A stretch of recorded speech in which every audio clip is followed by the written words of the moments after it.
먼저 바르게 알아야 합니다. 안대로 믿어야 합니다. 믿은 대로 살아야 합니다. 때가 가까웁니다. 이 세대가 4차 산업혁명이니 인공지능이니 5G니 6G니 몸에 심는 칩이니 전자화폐니 하면서 마지막을 향해 속도를 내고 있어도 결국 우리가 할 일은 우리의 믿음을 점검하는 것입니다. 세상 흐름을 훤히 다 꿰뚫고 있을지라도 그것은 자신을 구원하지 못할 뿐더러 환란과 핍박을 이길 힘을 제공하지 못합니다. 많은 성도들은 성경을 읽기는 읽는데 무슨 뜻인지 모르고 그냥 계속 읽을 때가 많습니다. 물론 성경은 읽는 그 자체로서도 강력한 힘을 발휘할 때가 많습니다. 그러나 믿는 횟수가 더할수록 무슨 뜻인지를 알고 읽어야 하는데 그렇지 못한 경우가 많습니다. 성경 한 구절 한 구절 모두를 다 알 수는 없다 할지라도 성경의 주요 개념들은 반드시 알아야 합니다. 또한 본인이 알고 있다고 생각할지라도 성경에 비추어 다시 확인해 보는 것은 매우 유익합니다. 그래서 믿음에 대해 다시 살펴보려고 합니다. 말씀을 보면서 다시 살펴보십시다. 이번에는 특별히 성경의 여러 번역본들을 비교해 보면서 성경이 믿음에 대해 뭐라고 기록하고 있는지 살펴보십시다. 그런데 먼저 좀 씁쓸함과 안타까운 마음이 드는 것을 감출 수가 없습니다. 왜냐하면 예수 믿은 지가 얼만데 아직도 누군가 입으로 꼭꼭 씹어서 넣어주는 것만으로 사는 성도들이 많고 스스로는 성경을 잘 안 읽기 때문입니다. 그리고 많이 읽은 말씀도 정확히 모르거나 잘못 이해하고 있는 경우도 많습니다. 오늘 살펴볼 믿음에 대해서도 사실 그렇다는 생각이 듭니다. 단지 늘 들어와서 익숙할 뿐이지 명확히 모르거나 잘못 알고 있는 경우가 종종 있습니다. 옛날에 제가 성경을 연구할 때는 책상에 다양한 번역들을 몇 권씩 두고 이것도 보고 저것도 보고 했지만 요즘은 인터넷이나 스마트폰을 통해서 언제 어디서든 여러 종류의 성경들을 비교해가며 볼 수도 있습니다. 성경을 읽고 싶고 알고 싶은 마음만 있다면 말입니다. 그런데 세상이 이렇게 편해졌는데도 성경을 잘 읽지도 않고 읽는 사람만 읽습니다. 많은 수의 성도들이 믿는다, 믿는다 하면서 자신의 믿는 근거가 되는 성경은 읽지를 않고 읽어도 자기가 읽고 싶은 테두리 안에서만 읽습니다.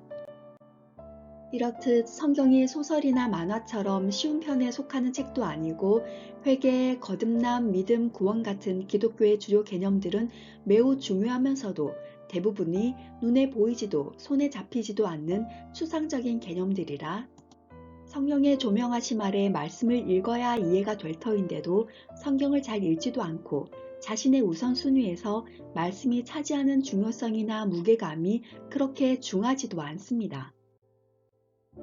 또한 읽기는 읽어도 잘 모르는 상태로 읽고 넘어가기를 반복합니다. 이렇게 믿지만 동시에 무감각한 상태, 둔감한 상태, 자신의 믿음에 대해 정확하게 파악이 안 된 상태를 지속하며 시간이 흘러갑니다. 이러하니 믿음이 마치 길가에 돌밭에 가시떨기에 떨어진 천국 말씀 마냥 뿌리가 깊이 박히지도 세상의 염려를 능히 이겨내지도 돈과 재물의 유혹에서 그 능력의 말씀이 아무런 힘을 발휘하지도 못하는 것입니다. 이런 믿음으로 지금 급변하는 이 세대에 환란과 핍박이 닥치면 능히 세상을 이길 믿음이 어디 있겠습니까? 그러나 인자가 올 때에 세상에서 믿음을 보겠느냐 하신 누가복음 18장 8절의 말씀이 성도들에게 응하게 될까 심히 두렵습니다. 이 세대가 4차 산업혁명이니 인공지능이니 5G니 6G니 몸에 싣는 칩이니 전자화폐니 하면서 마지막을 향해 속도를 내고 있어도 결국 우리가 할 일은 우리의 믿음을 점검하는 것입니다. 세상 흐름을 훤히 다 꿰뚫고 있을지라도 그것은 자신을 구원하지 못할 뿐더러 환란과 핍박을 이길 힘을 제공하지 못합니다. 마태복음 13장에는 이렇게 기록되어 있습니다. 19절부터 제가 풀어서 읽어드리겠습니다. 19절 천국 말씀을 듣기는 들었는데 깨닫지는 못하면 곧 악한 자가 와서 그 마음에 뿌려진 말씀을 빼앗아 가버립니다. 그렇게 되면 더 이상 자신에게 말씀은 없는 상태가 되겠죠. 20절 또 말씀을 듣기는 들었는데 들을 때는 기뻐하고 감격하고 눈물 흘리면서 받았다가 그 말씀으로 인해 주위에서 환난이나 핍박이 올 때가 있습니다. 그러면 그 말씀으로 인해 능히 이기는 것이 아니라 뿌리가 없으니 힘도 못 쓰고 즉시 넘어져 버립니다. 21절 또 말씀을 듣기는 들었는데 살면서 만나게 되는 온갖 세상의 염려와 돈과 재산과 재물의 유혹이 그 들은 말씀을 억눌려 버려서 마치 그 염려와 유혹이 말씀을 목을 조르듯 숨을 막히게 하듯 해서 결국 열매를 맺지 못하게 된다고 기록하고 있습니다.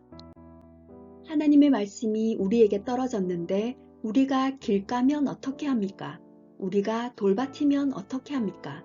우리가 가시떨기면 어떻게 합니까? 여러분은 지금 어떤 상태입니까? 길가와 같아서 마음에 뿌리운 것을 악한 자에게 다 빼앗긴 상태입니까? 돌밭과 같아서 기쁨으로 말씀을 받기는 받았는데 환난과 핍박을 이겨내지는 못하고 넘어지고 자빠지는 상태입니까? 가시떨기와 같아서 세상의 온갖 염려와 돈 걱정에 막혀 말씀이 뿌리를 내리지도 못하고 열매를 맺지도 못하는 상태입니까? 그렇다면 여러분은 지금 좋은 밭인 상태가 아닙니다. 좋은 밭으로 기경이 되어야 하는 상태입니다. 그 상태로는 살아 역사하는 믿음을 가질 수가 없습니다. 말씀이 깊이 뿌리를 내리고 강렬한 태양과 강한 바람과 격렬한 폭우에도 넘어지지 않고 굳게 서서 열매를 맺을 수 있는 땅으로 기경되어야 합니다. 교회에 오래 다녔다고 땅이 그냥 기경이 되는 것이 아닙니다. 직분을 받으면 그 땅이 좋은 땅으로 기경이 되는 것이 아닙니다. CCM을 매일 듣고 깊이 은혜 받는다고 좋은 땅이 되는 것이 아닙니다. 우리는 냉철해야 할 필요가 있습니다. 오늘 있다가 내일 없어지는 믿음, 오늘 생생했다가 내일 시들해지는 믿음, 오늘은 울며 불며 눈물 콧물 다 흘리고 당장이라도 천국이 자기 것인 것 마냥 기뻐하며 즐거워하다가 환난이나 핍박이 닥치면 곧 쓰러져서 일어나지도 못하는 믿음. 현대를 사는 사람들의 가장 큰 적수인 만몬신, 곧 돈, 재산, 재물 문제가 닥치면 돈 앞에서 말씀은 힘을 쓰지도 못하는 믿음.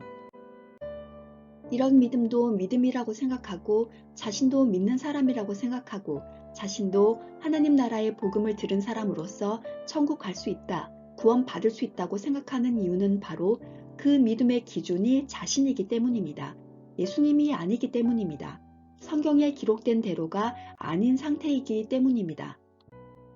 여러분, 우리의 믿음은 우리의 어떤 그런 것 같은 느낌이나 감정이 기준이 아니라 하나님의 아들 안에 있는 그 믿음, 하나님의 아들의 그 믿음이어야만 합니다.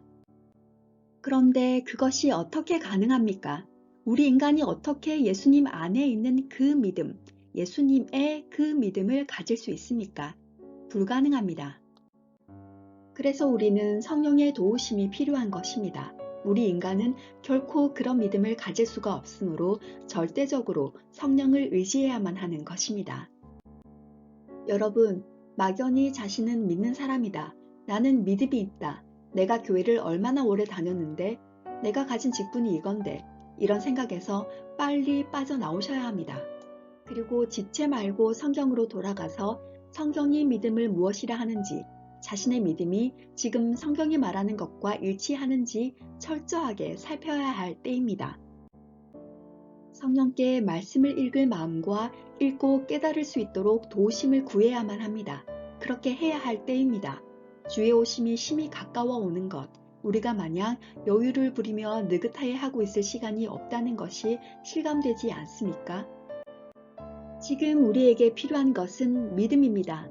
자신이 자신에게 스스로 부여한 생각이 아니라 성경이 말하는 살아있는 믿음, 참 믿음, 예수 그리스도 안에 있는 그 믿음, 예수님의 그 믿음이 있어야 합니다. 이제 여러 번역본들을 비교해 보면서 갈라디아서 2장 20절에서 말하는 믿음에 대해 더 살펴보도록 합시다. 갈라디아서 2장 20절 설교는 다음 영상에서 계속됩니다. 이상 참 믿음과 구원 올리고스 TV의 설시야였습니다.